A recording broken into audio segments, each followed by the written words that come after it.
नमस्कार बंधुओं, उत्कर्ष की ऑनलाइन क्लास में आप सभी का बहुत बहुत स्वागत अभिनंदन है। मैं सहदेव चौधरी आप सभी को नमस्कार करता हूं। पिछली कक्षा में हम बात कर चुके थे प्रयत्न के आधार पर वर्णों की, और प्रयत्न के आधार पर मैंने आपको बताया था दो भेद होते हैं, ठीक है ना, वो हम पढ़ चुके हैं। एक तो आभ्यंतर प्रयत्न और एक होता है बाह्य प्रयत्न, जिसकी चर्चा हम पिछली कक्षा तक कर चुके थे। अब जो हम आज चर्चा करेंगे वो करेंगे डे और डे की पहचान के विशेष नियम। डे और ढे, डे और ढे की पहचान के विशेष नियम। अब देखो इसमें बड़ी कंफ्यूजन होती है। डे और डे की पहचान के जो नियम हैं ये बहुत महत्वपूर्ण है, इसका आपको विशेष ध्यान रखना है। आपने इसके नियम किताबों में नहीं पढ़े होंगे, लेकिन ये परीक्षा में प्रश्न पूछ लिए जाते हैं, तो बहुत ध्यान से समझना। डे और डे होता है एक, तो थोड़ा सा चर्चा हमें इसकी थोड़ी सी चर्चा कक्षा में कर भी चुके थे, लेकिन आज इसकी हम विस्तार से चर्चा करेंगे। एक तो होता है डे और डे, और एक होता है एक इसके नीचे बिंदी लग गई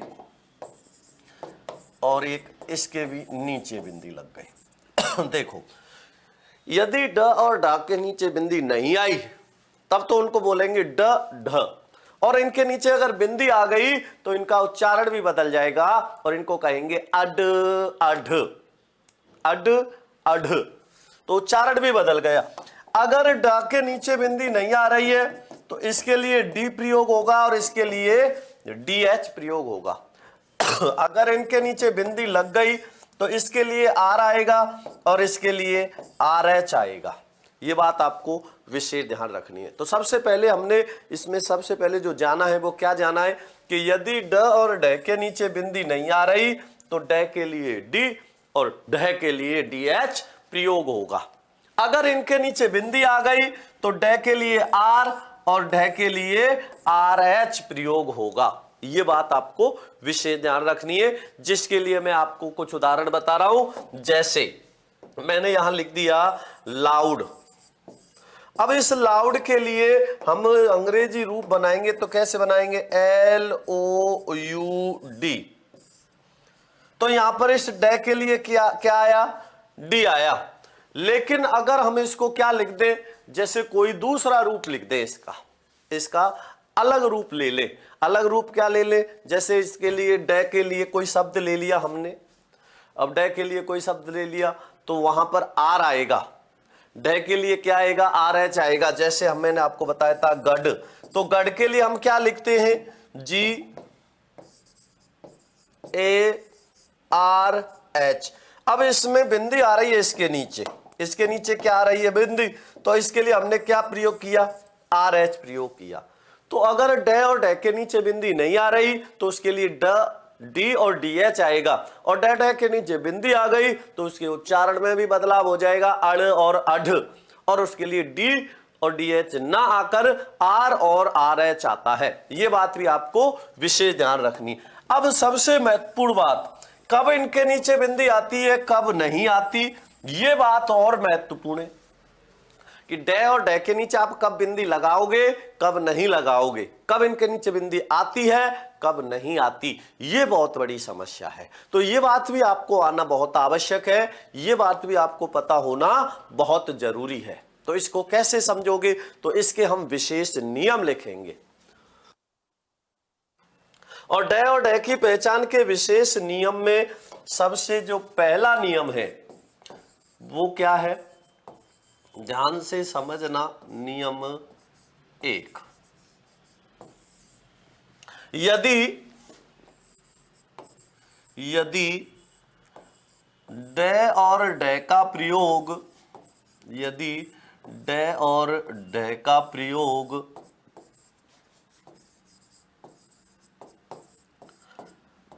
किसी शब्द के प्रारंभ में हो जाए, यदि डे और डे का प्रयोग किसी शब्द के, यदि डे और डे का प्रयोग किसी शब्द के प्रारंभ में हो जाए तो, किसी शब्द के प्रारंभ में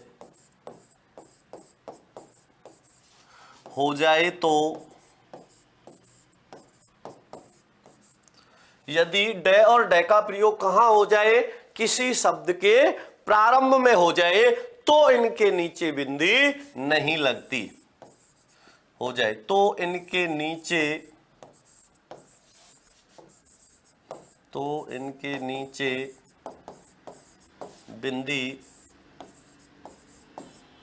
नहीं लगती। यदि डे डे का प्रयोग कहां हो जाए, किसी शब्द के प्रारंभ में हो जाए तो इनके नीचे बिंदी नहीं आती। कैसे, ध्यान से समझना इसमें। जैसे मैं यहां पर कुछ शब्द लिख रहा हूं, जैसे यहां लिख दिया डमरू, ढोलक, डलिया, ढक्कन, डोर, डपली।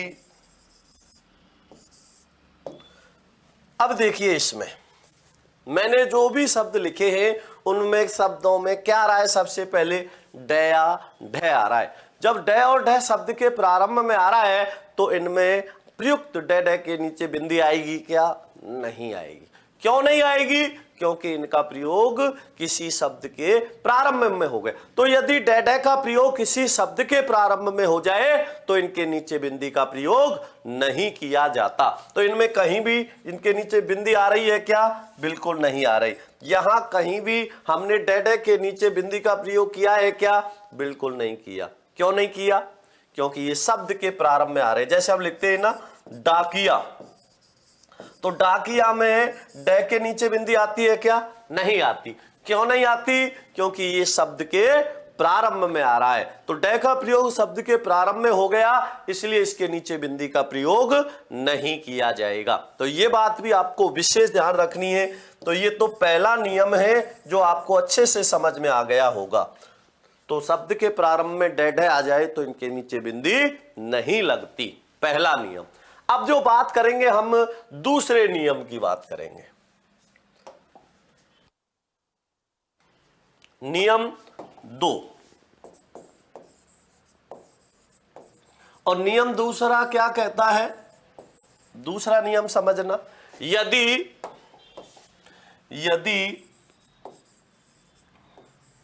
ड और डा से पहले, यदि ड और डा से पहले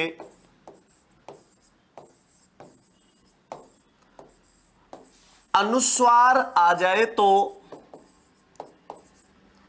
अब अनुस्वार तो आप सभी जानते हैं, यहां पर ऐसे लिख दिया तो अनुस्वार है, ऐसे लिख दिया तो चंद्र बिंदु है। यह अनुस्वार बनता किसका है, पंचम वर्ण का बनता है।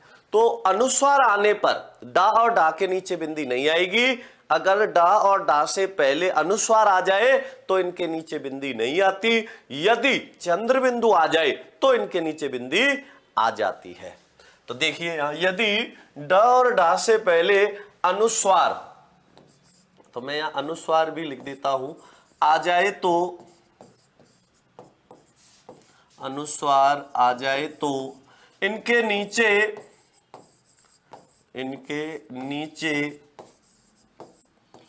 बिंदी नहीं लगती,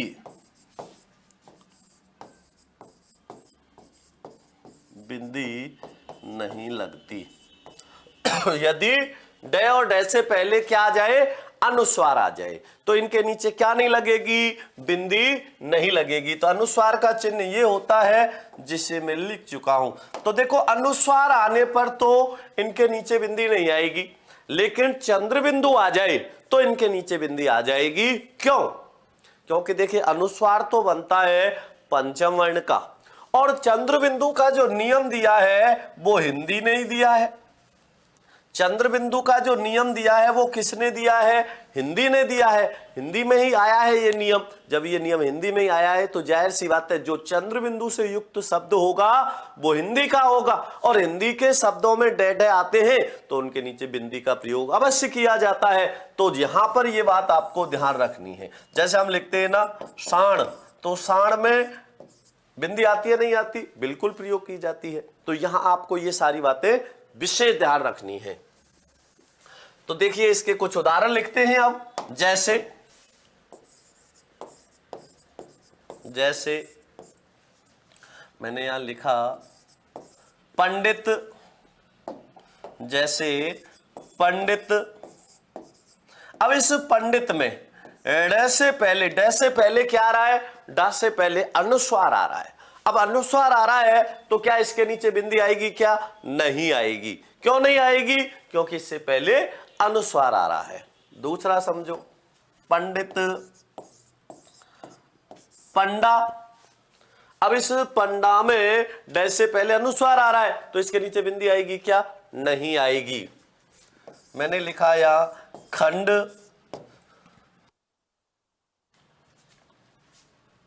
और समझिए इसमें पांडाल, चांडाल इत्यादि। तो इनमें देखिए अनुस्वार आने के कारण, इनसे पहले अनुस्वार आने के कारण क्या किसका प्रयोग नहीं किया गया? ड के नीचे बिंदु का प्रयोग नहीं किया गया। अब तीसरा जो नियम बनेगा वो इसके आधार पर ही बनेगा। इसके आधार पर कैसे बनेगा? क्योंकि जो अनुस्वार बनता है वो पंचम वर्ण का ही बनता है। तो हम पंडित को ऐसे भी लिख सकते हैं और पंडित को कैसे लिख सकते हैं? ऐसे भी लिख सकते हैं। तो अगला जो नियम बनेगा क्या बनेगा कि यदि ड और ढ से पहले अधूरा पंचम वर्ण आ जाए तो इनके नीचे बिंदी का प्रयोग नहीं किया जाता। तो अगला नियम बन जाएगा। तो यहां पर ये दूसरा नियम समझ आ गया होगा कि यदि ड और ढ से पहले अनुस्वार आ जाए तो इनके नीचे बिंदी का प्रयोग नहीं किया जाता। दूसरा नियम। अब बात करेंगे हम तीसरे नियम की। अगला नियम कौन सा है? तीसरा नियम, नियम 3। तीसरा नियम क्या कहता है? तीसरे नियम के बारे में भी बड़े ध्यान से समझना। तीसरा नियम कहता है यदि ड और ड से पहले, यदि ड और ढ से पहले अधूरा पंचम वर्ण आ जाए, अधूरा पंचम वर्ण, यदि ड और ढ से पहले अधूरा पंचम वर्ण आ जाए तो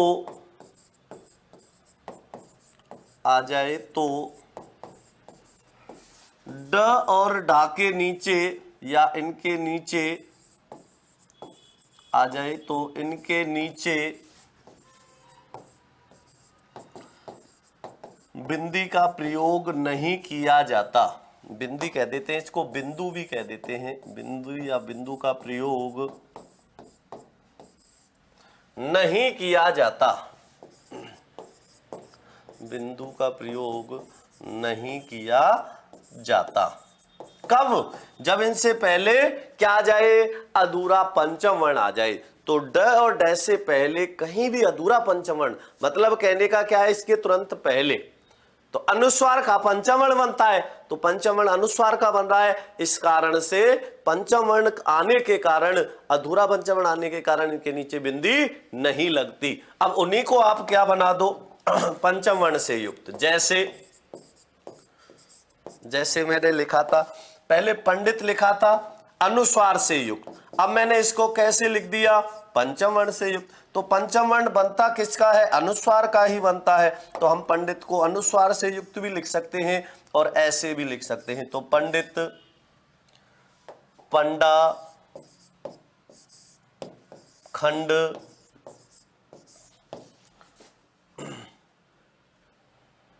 पांडाल, चांडाल,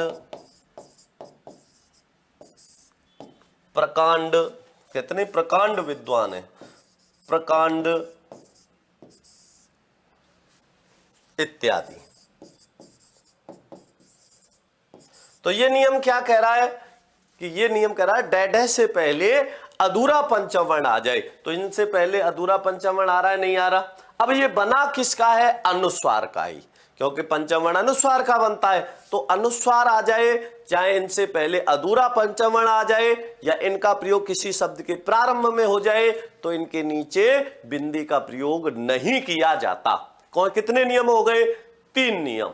आगे समझो चौथा नियम।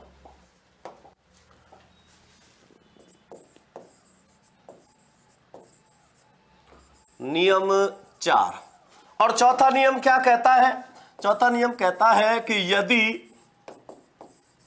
यदि ड और ढ का प्रयोग, यदि ड और ढ का प्रयोग,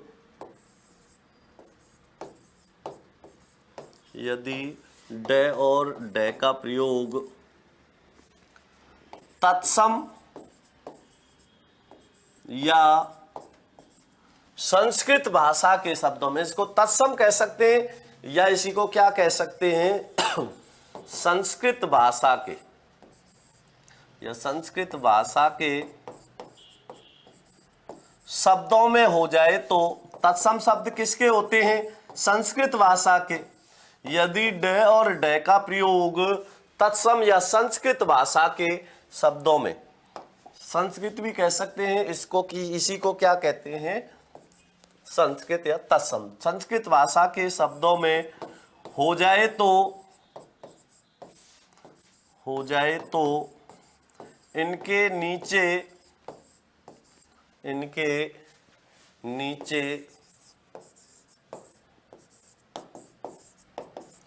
बिंदी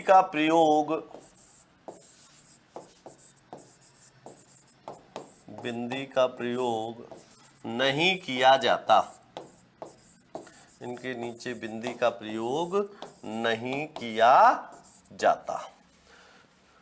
तो इस ड या ढ का प्रयोग किस में हो जाए? संस्कृत भाषा के शब्दों में या तत्सम शब्दों में, तो इनके नीचे किसका प्रयोग नहीं किया जाएगा? ड ढ के नीचे बिंदी का प्रयोग नहीं किया जाएगा। ड ढ के नीचे जो बिंदी लगाने का जो नियम दिया है वो हिंदी ने दिया है। ये सिर्फ किस में हुआ है? हिंदी में ही हुआ है। तो जाहिर सी बात है, अगर ड ढ के नीचे बिंदी आ रही है तो वह शब्द हिंदी भाषा का ही होगा, क्योंकि ये नियम हिंदी ने ही बनाया है। तो हिंदी ने ही बनाया है तो जाहिर सी बात है हिंदी का ही होगा, हिंदी भाषा के शब्दों में ही होगा। इसी वजह से इसका उच्चारण भी अलग हो जाता है, अड और अढ। अब इसको उत्क्षिप्त भी कहते हैं, इसको ताड़नजात भी कहते हैं, इन्हें द्विगुण भी कहते हैं, इन्हें द्विपृष्ठ भी कहते हैं। क्यों कहते हैं, इसका कारण क्या है, यह भी हमें पता होना आवश्यक है। तो यह भी पता करेंगे। पहले हम इसके 1-2 उदाहरण लिख देते हैं, फिर समझना क्यों कहते हैं। जैसे षड, षट का क्या बन जाता है? षड या षडानन, षडानन, षड या षडानन, षड षडानन इत्यादि। अब देखिए षड और षडानन ये किसके हैं? संस्कृत भाषा के हैं, और संस्कृत भाषा के होने के कारण इनके नीचे किसका प्रयोग नहीं होगा? बिंदी का। परीक्षा में बहुत बार, दोनों भले ही मत लिखो, एक ही लिख दो, दोनों लिखने की जरूरत भी नहीं है, षड में ही आ गया। जैसे बहुत बार पूछा जाता है षडानन। अब इस षडानन को पूछा बहुत बार जाता है, तो षट धन आनन षडानन। अब ट के बाद में घोष वर्ण आने के कारण ट का अपने वर्ग का तीसरा हुआ है, जब ये बना है षडानन। और ये षडानन किसका है? संस्कृत भाषा का शब्द है। षडानन कहते हैं, षट माने 6, आनन माने मुख, जिसके 6 मुख हो। वो कौन है? कार्तिकेय। षडानन किसको कहा जाता है?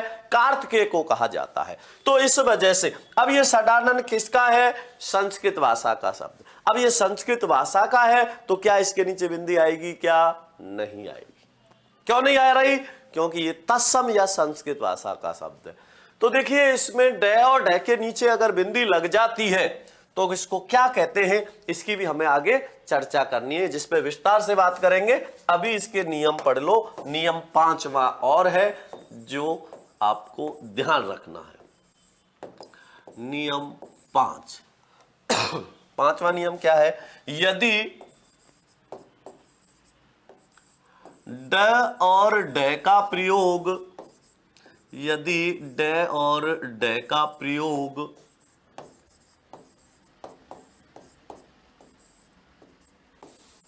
अंग्रेजी या विदेशी भाषा के शब्दों में हो जाए तो, यदि ड और ड का प्रयोग अंग्रेजी या विदेशी भाषा के शब्दों में हो जाए तो, विदेशी भाषा के शब्दों में हो जाए तो इनके नीचे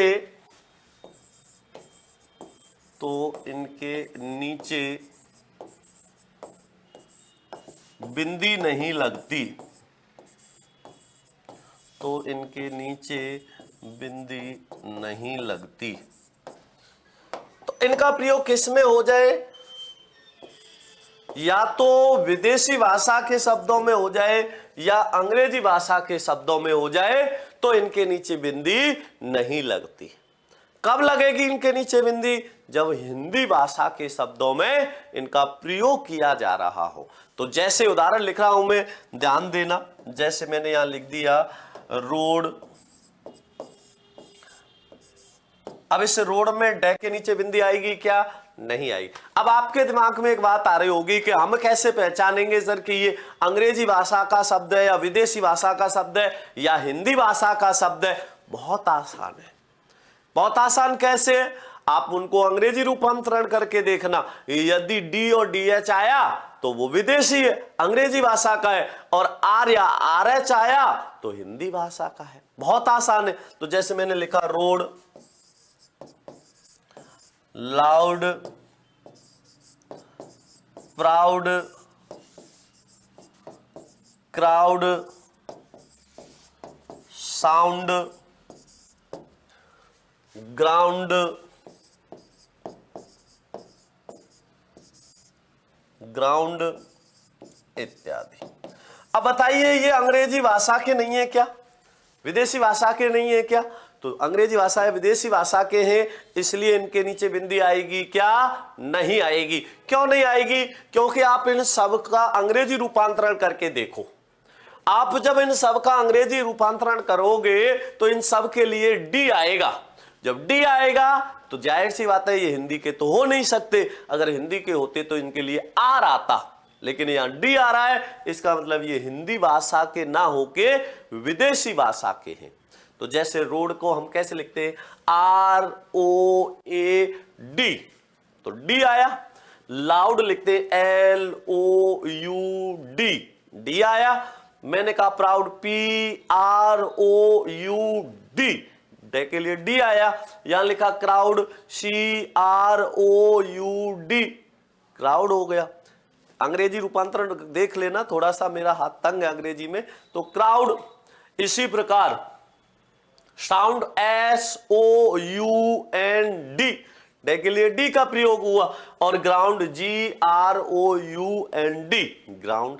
तो डे के लिए किसका प्रयोग किया जा रहा है, डी का प्रयोग किया जा रहा है। तो ध्यान क्या रखना है कि अगर डे और डे का प्रयोग अंग्रेजी भाषा के शब्दों में या विदेशी भाषा के शब्दों में किया जा रहा है तो उनके नीचे बिंदी का प्रयोग नहीं किया जाएगा। ये बात भी आपको विशेष ध्यान रखनी है। अब देखो इसके कितने नियम हो गए, 5 नियम। डे और डे की पहचान के कितने नियम हो गए, 5 नियम हो गए। तो ये बात आपको विशेष ध्यान रखनी है। तो ये तो नियम हमने लिख लिए 5 डे और डे की पहचान के। सबसे पहला नियम था यदि डे और डे का प्रयोग किसी शब्द के प्रारंभ में हो जाए तो इनके नीचे बिंदी का प्रयोग नहीं किया जाता। दूसरा नियम था यदि डे और डे से पहले क्या आ जाए, अनुस्वार आ जाए। यदि डे और डे से पहले अनुस्वार का प्रयोग हो जाए तो इनके नीचे बिंदी का प्रयोग नहीं किया जाता। अगर चंद्र बिंदु आ जाए तो हो जाता है। समझ में आया? तीसरा नियम क्या है, यदि ड और ड से पहले अधूरा पंचमवर्ण आ जाए तो इनके नीचे बिंदी का प्रयोग नहीं किया जाता। चौथा नियम क्या है, ड ड का प्रयोग संस्कृत भाषा के शब्दों में या तत्सम शब्दों में हो जाए तो इनके नीचे बिंदी का प्रयोग नहीं किया जाता। और पांचवा नियम है, यदि ड ढ का प्रयोग विदेशी भाषा के शब्दों में हो जाए या अंग्रेजी भाषा के शब्दों में हो जाए तो इनके नीचे बिंदी का प्रयोग नहीं किया जाता। ये हो गए 5 नियम। अब इसके अलावा इसकी बहुत महत्वपूर्ण बात ध्यान से समझना और ध्यान देना। अब इसके आगे जो महत्वपूर्ण बात है, जब ड और ड के नीचे बिंदी लग गई तो इनका उच्चारण भी बदलता है और इनका नाम भी बदल जाता है। यदि ड ढ के नीचे बिंदी लग गई तो इनका उच्चारण अड और अढ़ किया जाता है, अड अढ़। दूसरी बात, अब इनका नाम भी बदल जाता है। इनको क्या कहते हैं, उत्क्षिप्त भी कहते हैं, इन्हें ताड़न जात भी कहते हैं, इन्हें द्विगुण भी कहते हैं और इन्हीं को द्विपृष्ठ वर्ण भी कहते हैं। तो ये इनके 4 नाम हो गए। अगर इनके नीचे बिंदी लग रही है तो इनके ये 4 नाम हो गए। अब ये 4 नाम कैसे पढ़े, इनको ये 4 नाम दिए, कैसे कैसे दिए, ये बात भी आपको विशेष ध्यान रखनी है। तो देखो ध्यान से समझना। इनको क्या कहते हैं, उत्क्षिप्त। क्यों कहते हैं उत्क्षिप्त, क्योंकि देखो उत्क्षिप्त का अर्थ होता है फेंका हुआ। उत्क्षिप्त का अर्थ क्या होता है, फेंका हुआ।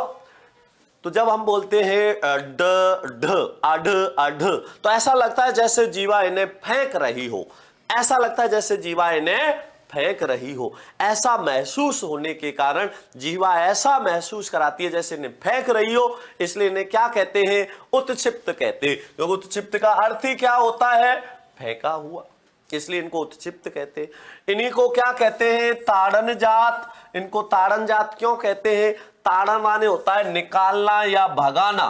ताड़न माने क्या होता है, ताड़ना, निकालना या भगाना, और जात माने होता है जाति से। ऐसा लगता है जैसे जीवा इन्हें अपनी जाति से निकाल रही हो, भगा रही हो, इसलिए इनको क्या कहते हैं, ताड़न जात। ताड़न जात क्यों कहा, समझ आ गया। आगे द्विगुण, द्विगुण, द्वि माने होता है 2, गुण माने गुण। इनके 2 गुण होते हैं। 2 गुण क्या होते हैं इनके, एक तो इनको कैसे के 2 गुण होते हैं, इनको 2 गुना बोला जाता है। ड और ढ की अपेक्षा इन्हें 2 गुना बोला जाता है। 2 गुना कैसे, आपने एक तो बोला ड ढ और एक बोलेंगे अड अढ़, तो ड और ढा की अपेक्षा दुगना समय लगता है इनके उच्चारण में। और इनके 2 गुण, एक तो ये बिंदी के सहित होते हैं, एक बिंदी के रहित होते हैं। तो इनके उच्चारण में ड और ढ की अपेक्षा दुगुना समय लगता है। द्विगुण, द्विगुण मतलब 2 गुना, 2 गुना समय लगता है, इसलिए इनको हम क्या कह देते हैं, द्विगुण कह देते हैं।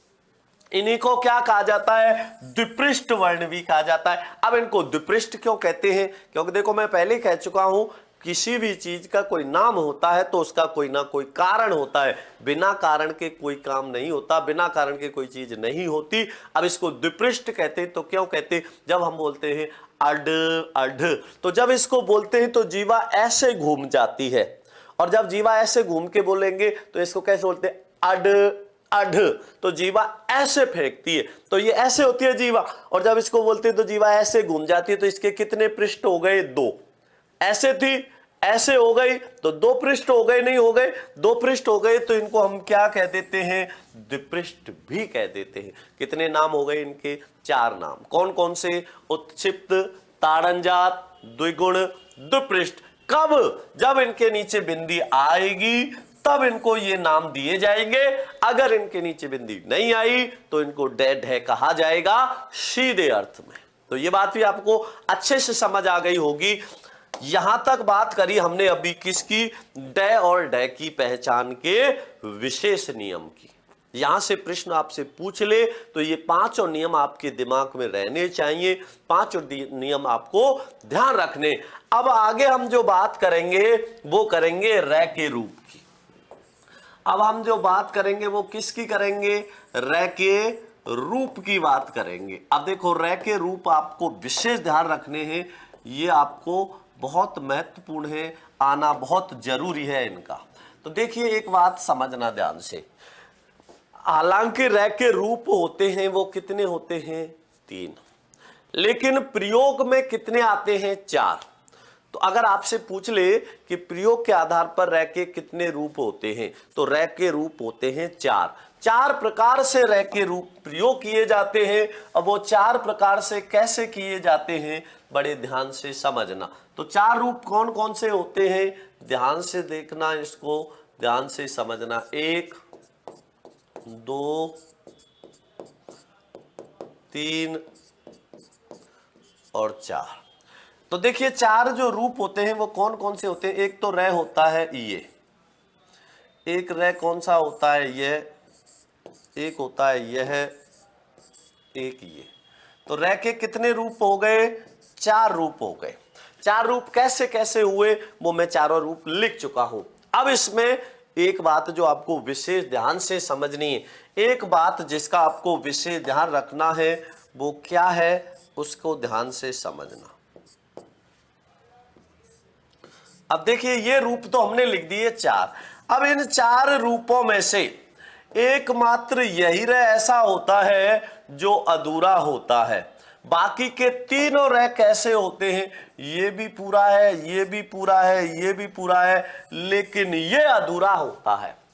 और जो अधूरा होता है वो कहां लगता है? ऊपर। अधूरा ऊपर क्यों लगता है? तो एक बहुत ही प्रसिद्ध कहावत है, आपने सुनी होगी, जो जितना अधूरा होता है वह उतना ही ऊपर दिखने की कोशिश करता है। जितना अधूरा होगा वो उतना ही ऊपर दिखने की कोशिश करेगा, उतना ही ऊपर होगा। और ये एक प्रसिद्ध कहावत है, जब किसी पेड़ पर फल लगते हैं तो वह पेड़ झुक जाता है, जब उसके पास कुछ नहीं होता तो वो ऊंचा होता है। तो ध्यान क्या रखना है कि अगर कोई रह ऊपर लग रहा है वो अधूरा है, बाकी के सारे रह पूरे हैं। अधूरा कैसे है? जैसे मैंने लिखा करम, तो करम ऐसे लिखा तो ये रह ऊपर लग रहा है, नहीं लग रहा, तो ये कैसा रह है? अधूरा रह है। तो अधूरा रह कहां लगता है? ऊपर लगता है। एकमात्र यही रह अधूरा होता है, बाकी सब पूरे होते हैं। लेकिन आपने एक इस प्रकार से भी देखा होगा, ये जो आप रह समझ जाते हो, ये रह नहीं होता, ये री होती है। ये क्या होती है? री होती है। ये हिंदी में नहीं, संस्कृत भाषा के शब्दों में ही लगती है। हिंदी भाषा के शब्दों में कभी भी री का प्रयोग नहीं होता। री का प्रयोग सिर्फ संस्कृत भाषा के शब्दों में ही होता है। हिंदी में री का उच्चारण रह पे ई लगा के किया जाता है। अब जब रह पे ई लगा के री का उच्चारण हो जाता है तो फिर हिंदी में इसका प्रयोग क्यों किया? तो हालांकि इसको हटाने का खूब प्रयास चल रहा है, इसको शायद बहुत जल्दी हटा दिया भी जाए, पर अभी इसको हटाया नहीं गया है, इसलिए हमें पढ़ना है। क्योंकि जो भी री से युक्त शब्द होगा वो तत्सम होगा, संस्कृत भाषा का ही होगा। तो बहुत सारे शब्द ऐसे हैं जो संस्कृत भाषा के हैं और हिंदी में प्रयोग किए जा रहे हैं, और हिंदी में री से युक्त होते ही हमें पता लग जाता है कि ये संस्कृत भाषा का शब्द है। इस वजह से री को व्यवहार में लिया जा रहा है, व्यवहार में प्रयोग किया जा रहा है। तो ध्यान रखना, अभी तक री को हटाया नहीं गया है, हटाने का प्रयास चल रहा है। जब हट जाएगी तो आपको ये सूचना अवश्य मिल जाएगी कि अब आपके स्वरों की संख्या 11 नहीं 10 है। कब? जब री हट जाएगी। अभी तक आपके स्वरों की संख्या 11 ही है, 11 ही ध्यान रखना है, ठीक है ना। तो री से युक्त री लगेगी तो वो नीचे लगती है, ऐसे ध्यान रखना। अब देखो आगे, तो एकमात्र यही रह ऐसा है जो अधूरा है, बाकी के तीनों रह कैसे होते हैं? पूरे होते हैं। अब आप कैसे पता लगोगे? तो देखो, आप अच्छे से जानते हो, जिसके पास कुछ नहीं होता, जो अधूरा होता है, वही ज्यादा दिखने की कोशिश करता है। कैसे समझोगे? जैसे किसी मनुष्य के पास बहुत ज्यादा ज्ञान है और बहुत ही ज्ञानी पुरुष होगा, इसका मतलब ज्ञान से युक्त है, ज्ञान का उसमें भंडार है, तो वो पूरा है। पूरा है तो वो कैसे रहेगा? बिल्कुल शांत स्वभाव से रहेगा। वो अपने ज्ञान का बखान नहीं करेगा। ज्ञान का बखान कौन करता है? जिसको पूरा ज्ञान नहीं होता, अधूरा ज्ञान होता है।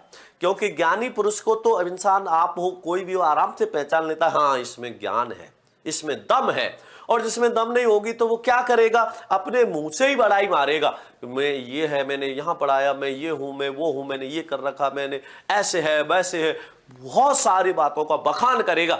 बखान करने की जरूरत ही नहीं पड़ती है, जिसमें ज्ञान होता है उसका ज्ञान अपने आप दिख जाता है कि हाँ इसमें ज्ञान है। जैसे आपने देखा होगा कछु आदमी ऐसे हों जो 10-12 दिन जिम करके ही और फिर बॉडी को देखते रहते हैं, शरीर देखते हैं, अरे मेरी बॉडी बन गई बहुत तगड़ी। उनकी बनी थोड़ी है, 10-12 दिन में, महीने 2 महीने में कौन सी बॉडी बनती है। उसके लिए तो आपको बहुत मेहनत करनी पड़ती है, तपना पड़ता है, तब जाके बनती है।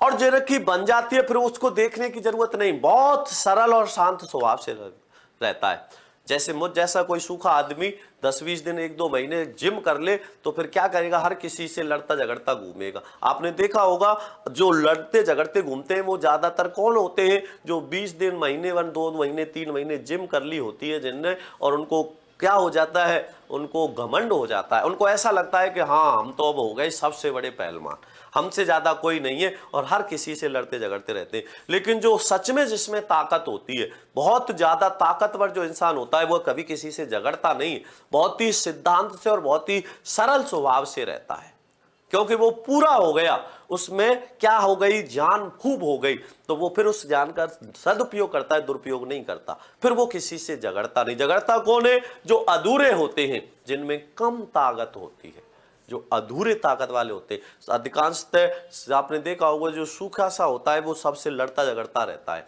और जो वाकई ताकतवर होता है वो किसी से नहीं झगड़ता। तो ये बात, इससे और भी एक अच्छा उदाहरण बताता हूं। जैसे कोई मटका है, जैसे कोई मटका है और उस मटके को आप पानी से भर दो, और आपने उसमें पानी कितना भरा, अधूरा भरा। अब आपने उसमें अधूरा पानी भरा, अब आप मटके में अधूरा पानी भरोगे तो जाहिर सी बात है वो क्या होगा, अधूरा भरोगे तो वो छलकेगा। वो आपके सिर पे रख लिया तो वो चलने नहीं देगा, आपको हिलता जाएगा, बता देगा कि मैं अधूरा हूं। आप आधे भरा हुआ मटके को सिर पे रख के चलो तो वो हिलता जाएगा और आपको रास्ते में चलने नहीं देगा, वो बता देता है मैं अधूरा हूं। लेकिन आपने उसको पूरा भर दिया, और अगर उसको आपने पूरा भर दिया तो फिर वो बिल्कुल शांत रहेगा, चुपचाप सिर पे रहेगा और शांति से आप ले जा सकते हो। वो बिल्कुल महसूस नहीं होने देगा कि मैं अधूरा हूं। अधूरा कौन होता है, जो दिखाता है। तो एकमात्र यही रह ऐसा होता है जो अधूरा होता है, और अधूरा रह कहां लगता है, ऊपर लगता है। बाकी के सभी रह कैसे हैं, पूरे हैं। तो अब इनको ध्यान से समझना, इनको आपको ध्यान रखना है। तो जैसे यहां पर मैंने लिख दिया कर्म, अच्छा पहला है, तो जैसे राम, रहीम, रमेश, इनमें रह कैसा आ रहा है, पूरा रह आ रहा है। ये भी रह कैसा है, पूरा है। ये भी रह कैसा है, पूरा है। ये भी रह कैसा है, पूरा है। तो ये जो रह आ रहा है ये पहले वाला रह है जो कैसा होता है, पूरा होता है। अब दूसरा रह वो कैसा है, अधूरा। तो इसको लिखेंगे तो कैसे लिखेंगे, कर्म, धर्म, चर्म, शर्म। तो ये रह कैसा है, अधूरा। अधूरा है तो कहां चला गया, ऊपर चला गया, तो ये अधूरा होता है। ये जो रह है ये कैसा होता है, ये नीचे लगता है। कैसे, जैसे किरम, विरम, ग्रह। अब देखो एक तो ग्रह ऐसे लिखते हैं, एक होता है ग्रह, एक ग्रह होता है, एक ग्रह होता है, री, गृह। तो ये री होता है घर वाला, और ये रह है ग्रह नक्षत्र वाला। तो ध्यान रखना, इसमें कंफ्यूज मत हो जाना। तो ये री है, ये रह है। तो किरम, विरम, ग्रह। अब यहां समझो ये जो चौथा रह है ये कौन सा है। तो जो ये चौथा रह होता है वो तीसरा रह ही होता है। इस तीसरे रह का रूप चौथा जैसा हो जाता है। क्यों? क्योंकि जब इस रह में हम हलंत जोड़ते हैं, जब तीसरे रह को हलंत के साथ लिखा जाता है तो हलंत के साथ उसका रूप चौथे जैसा हो जाता है। चौथे जैसा कैसे हो जाता है? जो गोल पैंदे वाले वर्ण होते हैं, गोल पैंदे वाले वर्णों में जब हम ये तीसरा र जोड़ेंगे तो ये तीसरे र का रूप कैसा हो जाता है? चौथे जैसा हो जाता है। जैसे समझो, मान लो ये ट वर्ण है, अब इस ट वर्ण में मुझे तीसरा र जोड़ना है, तो तीसरा र जोड़ूंगा तो पहले इसको हलंत करना पड़ेगा, और हलंत हमेशा सीधे हाथ की तरफ लगता है और र हमेशा उल्टे हाथ की तरफ लगता है। तो ट में जब मुझे तीसरा र जोड़ना है तो इस ट को हलंत करना पड़ेगा, और हलंत के साथ इसको र को लगाऊंगा, तो अब इसका रूप कैसा हो गया? ऐसा हुआ, नहीं हुआ? तो ये गोल पैंदे वाले वर्णों पे जब तीसरा र जोड़ते हैं तो उसका रूप ऐसा हो जाता है। इसका एक बहुत ही अच्छा उदाहरण मैं आपको बताता हूं, ध्यान देना और ध्यान से समझना। आपने देखा होगा, आप शादी विवाह में जाते हो, आजकल तो क्या है कि थोड़ा सा संख्या कम कर दी है, कोरोना काल की वजह से शादी विवाह में लोगों की संख्या कम ही जाती है। तो हो सकता है आपका नंबर नहीं आया हो, लेकिन कभी ना कभी तो गए होंगे, और आप शादी विवाह में गए होंगे तो आपने देखा होगा जो स्टेज सजाई जाती है, स्टेज सजाई जाती है, वर वधू को और वधू वर को माला पहनाती है, वर वधू को माला पहनाता है और वधू वर को माला पहनाती है। जब वो वधू वर को माला पहना देती है, उसके बाद में वर का नंबर आता है वधू को माला पहनाने का। आपको पता होगा, पहले स्त्री या वधू वर को माला पहनाती है, फिर वर वधू को माला पहनाता है। तो जब वर वधू को, वधू वर को माला पहनाते हैं, तो वर को जब वधू माला पहना देती है, उसके बाद जब वर वधू को माला पहनाता है तो उस लड़की को देख के सोचता है, जिसको वो माला पहना रहा है, क्या ये वही लड़की है क्या जिससे मेरी सगाई हुई थी? क्या ये वही लड़की है क्या जिससे मेरी सगाई हुई थी?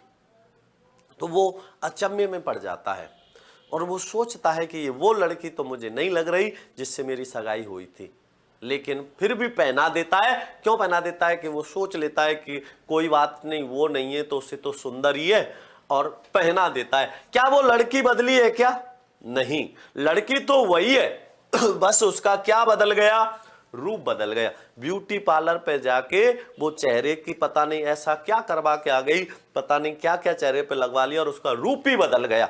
लड़की नहीं बदली, लड़की तो वही है, लड़की तो वही है, लेकिन उसका क्या बदल गया? रूप बदल गया।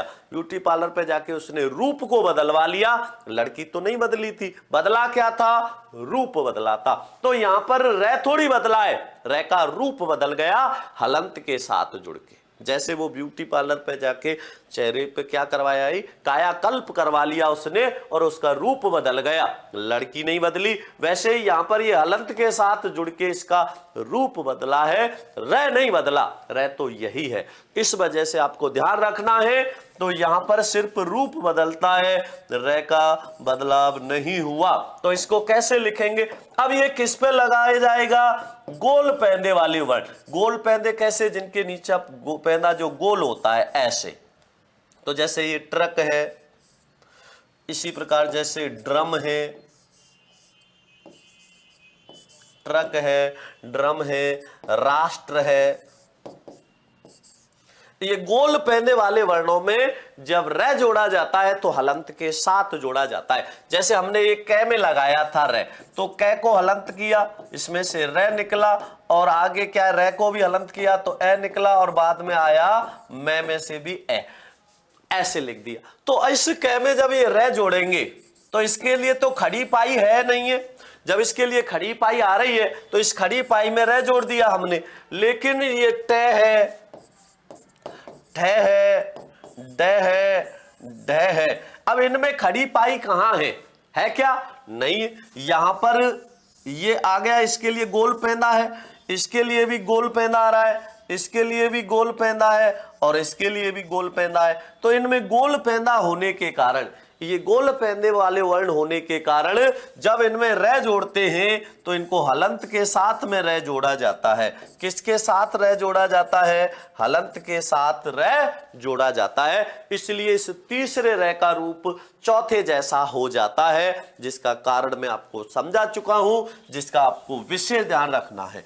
तो र के रूप कितने हो गए? ये 4 रूप हो गए। 4 रूप कैसे कैसे होते हैं ये आपके सामने लिखे हुए हैं। सबसे महत्वपूर्ण और जरूरी जो बात है वो क्या है, इसका ध्यान रखना, एकमात्र यही र ऐसा होता है जो अधूरा होता है, बाकी के तीनों र पूरे होते हैं। तीनों र पूरे हैं, दूसरा र जो यही सिर्फ अधूरा है। अब परीक्षा में प्रश्न यहां से कैसे आते हैं, किस प्रकार से परीक्षा में प्रश्न पूछे जाते हैं, यह बात भी आपको विशेष ध्यान रखनी है। तो ध्यान से समझना, यहां से परीक्षा में प्रश्न कैसे आएंगे समझना ध्यान से। निम्न लिखित में से स्वर रहित, निम्नलिखित में से स्वर रहित र का प्रयोग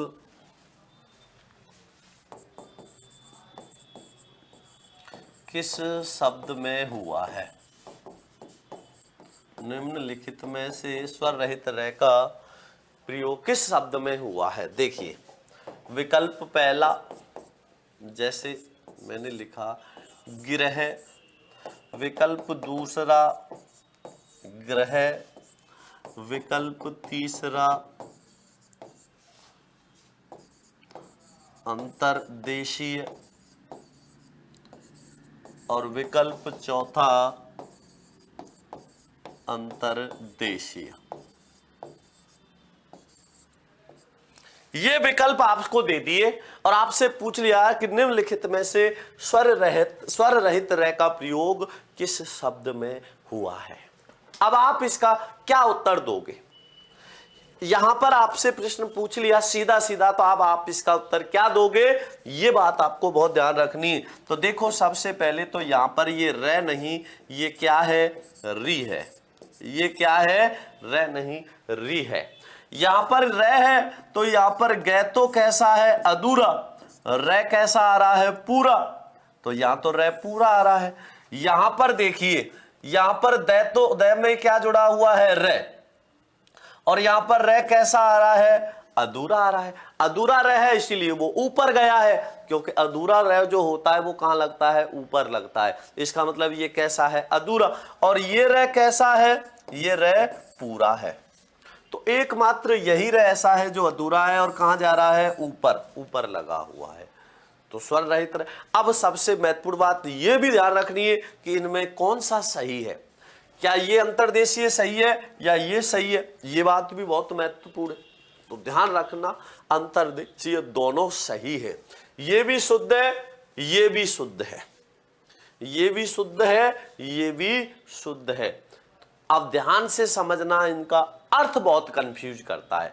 जैसे हम अंतर्देशीय और अंतरदेशीय लिखते हैं, वैसे ही शब्द होता है अंतरराष्ट्रीय और अंतरराष्ट्रीय, अंतरराष्ट्रीय और अंतरराष्ट्रीय। ये भी बहुत महत्वपूर्ण है। तो आपको इनका अर्थ पता होना बहुत आवश्यक है, इनके अर्थ का आपको ज्ञान होना बहुत जरूरी है। तो देखो, ध्यान से समझो, ये कैसा रहता, अधूरा, ये रह कैसा है, अधूरा, और ये रह कैसा है, पूरा। अब इनके अर्थ को कैसे ध्यान रखोगे? ये अर्थ इसके हम उल्टा बोल जाते हैं, भूल जाते हैं, लेकिन मैं आपको बता देता हूं, हमें भूलना कुछ भी नहीं है। हम जो कुछ भी पढ़ेंगे वो समझ के पढ़ेंगे। परीक्षा में रटी हुई चीज हम भूल जाते हैं, समझी हुई चीज याद रहती है। तो हर चीज हम समझ के पढ़ेंगे। तो देखो, मान लो मैं मेरे ही देश में घूम लिया, मैं सिर्फ मेरे देश में ही घूमा हूं, इसका मतलब मैं अधूरा हूं। मैं मेरे ही देश में घूमा हूं, इसका मतलब मैं अधूरा हूं। तो इसका अर्थ क्या है, देश के भीतर। मैं सिर्फ कहां घूमा हूं, देश के भीतर घूमा हूं। अंतः का मतलब होता है भीतर, तो ये अंतः प्लस देशीय ही से तो बना है, अंतः धन देशीय। विसर्ग से पहले ए या आ हो, बाद में क्या रहेगा, गोस्वर्ण। तो ये क्या है, उस नियम का अपवाद है। हालांकि विसर्ग से पहले ए या आ हो, बाद में गोस्वर्ण आने पर ओ होता है, लेकिन यहां र होता है, ये उसका अपवाद है। तो देखो, अंतर माने होता है भीतर की ओर, देश है माने देश। तो अंतरदेशीय में र अधूरा है, इसका मतलब देश के भीतर है। लेकिन ये पूरा हो गया, पूरा हो गया इसका मतलब मैं कहां घूम लिया हूं, देशों के बीच घूम लिया। मान लो मैं सभी देशों के बीचों में घूम लिया, सभी देशों के बीच घूम के आया हूं। मैं कहां घूम के आए हो, सभी देशों के बीच। अब सभी देशों के बीच घूम लिया तो मैं कैसा हो गया, पूरा हो गया।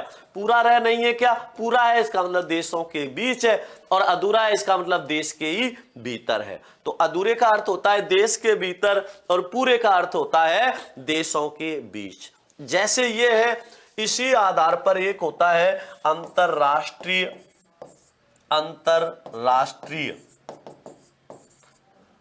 और एक होता है अंतरराष्ट्रीय।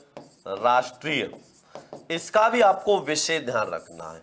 अब जाहिर सी बात है, अधूरा है इसका मतलब क्या है, राष्ट्र के भीतर है। अधूरा है इसका मतलब क्या है, राष्ट्र के भीतर है। और पूरा है इसका मतलब क्या है, पूरा है इसका मतलब क्या है, राष्ट्रों के बीच। अब राष्ट्रों के बीच है इसका मतलब पूरा है, और सिर्फ राष्ट्र के भीतर है तो अधूरा है। तो राष्ट्रों के बीच, तो याद इस प्रकार से रखना है। तो सिर्फ देश के भीतर या राष्ट्र के भीतर ही है तो वो अधूरा है, और राष्ट्रों के बीच या देशों के बीच है इसका मतलब वो कैसा है, पूरा है। तो आपको हर चीज इस प्रकार से समझनी है, इनका आपको इसी प्रकार से ध्यान रखना है। तो ये बात आपको समझ आ गई।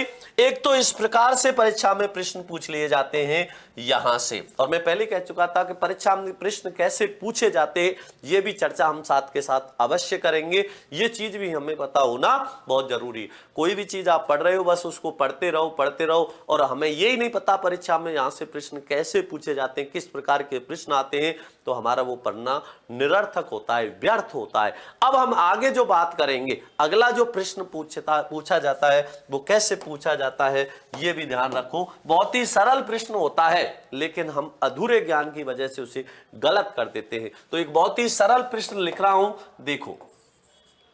ज वर्ण का सही विश्लेषण करने वाला क्रम है। ज वर्ण का सही विश्लेषण करने वाला क्रम है। जय वर्ण का सही विश्लेषण करने वाला क्रम है। तो ध्यान देना, पहला विकल्प लिखा मैंने अघोष, अल्पप्राण, स्पर्शी और तालव्य। ध्यान से समझना, देखो कितना अच्छा प्रश्न है, कैसे कैसे प्रश्न बना दिए जाते हैं, कैसे कैसे प्रश्न घुमा दिए जाते हैं। तो देखिए, जय वर्ण का सही विश्लेषण करने वाला क्रम है अघोष, अल्पप्राण, स्पर्शी, तालव्य। दूसरा विकल्प लिखा मैंने सघोष, अल्पप्राण, स्पर्शी, तालव्य। तीसरा विकल्प लिखा सघोष,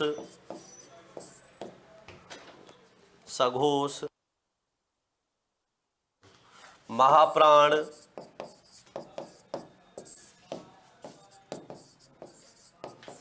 स्पर्श संघर्षी और तालव्य। चौथा विकल्प लिख दिया, चौथा विकल्प समझना ध्यान से।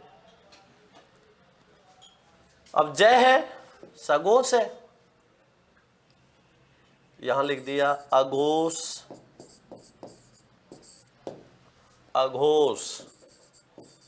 महाप्राण, स्पर्श और कंठ तालव्य, या यहां पर लिख दिया मैंने इसको मूर्धन्य।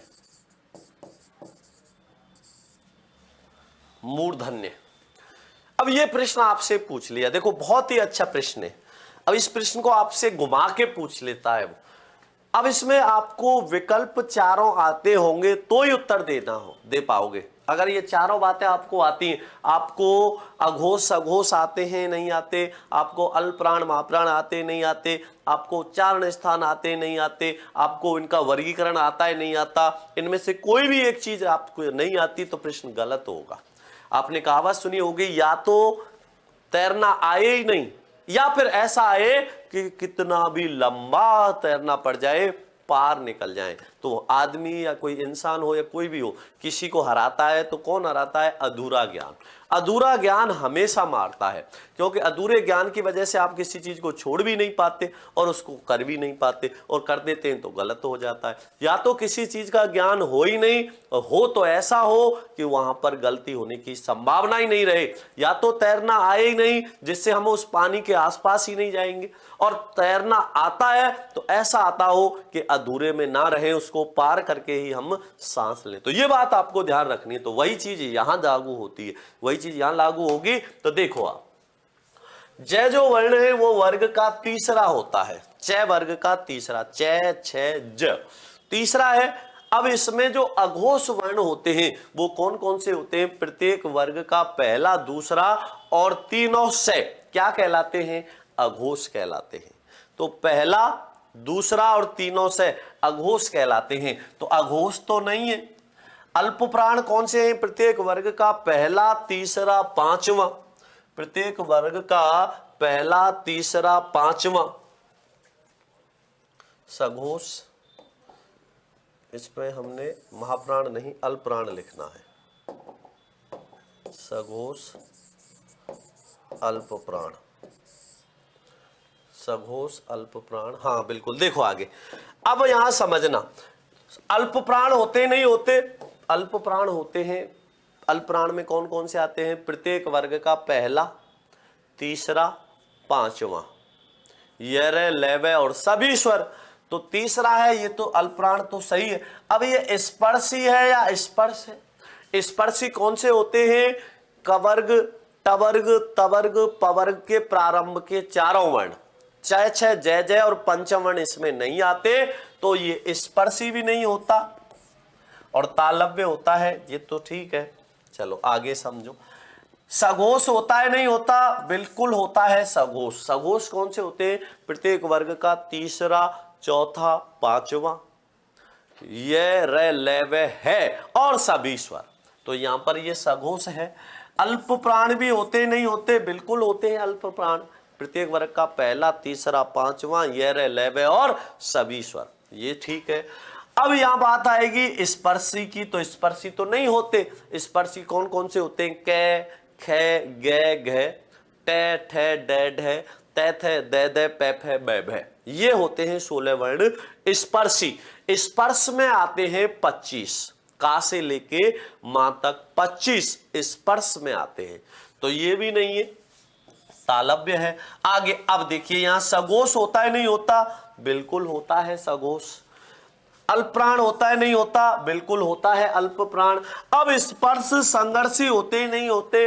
तो चय छय जय जय, चय छय जय और जय। अब इनको क्या कहते हैं? इनको स्पर्श भी कहते हैं और इन्हीं को क्या कहते हैं? स्पर्श संघर्षी भी कहते हैं, क्योंकि इनमें स्पर्श भी होता है और संघर्ष भी होता है। तो ये स्पर्श भी है और स्पर्श संघर्षी भी है, तो ये भी सही है। यहां पर स्पर्श संघर्षी की जगह स्पर्श भी लिख सकते थे और तालव्य भी है। तो ये चारों बातें इसमें मिल रही हैं नहीं मिल रही? विकल्प तीसरे में चारों बातें मिल रही हैं, ठीक है ना।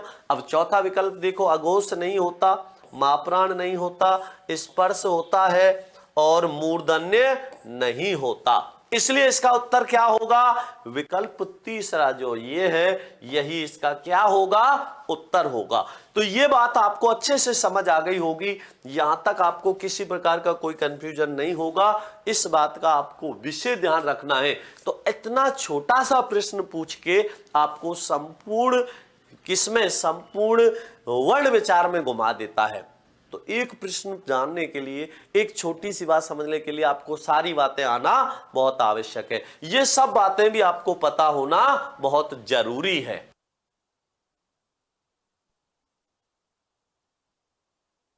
तो ये बात आपको समझ आ गई, ये बात भी आपको विशेष ध्यान रखनी है। तो ये जो हमने अभी चर्चा करी है, ये जो हमने अभी बातें करी हैं, ये वर्ण विचार से संबंधित बातें करी हैं, जिसका आपको विशेष ध्यान रखना है। ये सब चीजें आपको पता होना बहुत आवश्यक है। तो आज के लिए इतना ही काफी है। तो एक बार फिर से सभी भाई बहनों को नमस्कार, धन्यवाद, जय श्री कृष्णा, राधे राधे।